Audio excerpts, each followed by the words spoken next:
এভাবে মার্কেটে দাউ দাউ করে জ্বলছে আগুন। কোনো কিছু বুঝে ওঠার আগেই মুহূর্তেই পুড়ে ছাই হয়ে যায় বিভিন্ন ক্যাটাগরির প্রায় 15টি দোকান। চোখের সামনে এভাবে নিজের রুটি রুজির ব্যবসা প্রতিষ্ঠানগুলোতে আগুন লেগে নগদ টাকা সহ প্রায় 20 কোটি টাকার মালামাল পুড়ে ছাই হয়ে গেছে।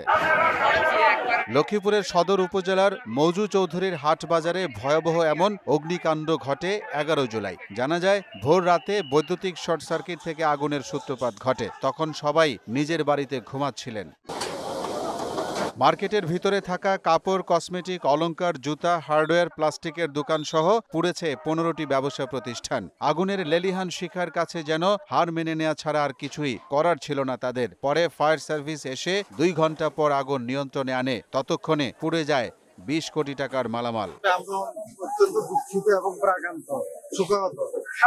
আজকে মজুরিয়ার বাজারে এই ক্ষতিগ্রস্ত হয়েছে, এটা তো আমরা আসলে কোনোভাবে মেনে নিতে পারছি না।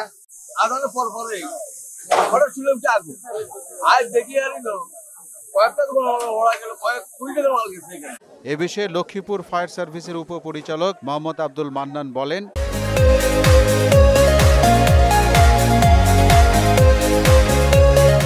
আমরা গ্যাস করে প্রতিমধ্যেই দেখতে পাই আগুনের লেলিহান ধোঁয়া অনেক দূরে, প্রায় 4 মাইল দূর থেকে।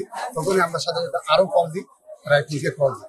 এর সাথে এসে আমরা দ্রুত বিভিন্ন দিকে আক্রমণ করে, পিছনের সাইড সামনের সাইড থেকে আক্রমণ করে আমরা আগুন 7টার মধ্যে আগুন নিয়ন্ত্রণ করি।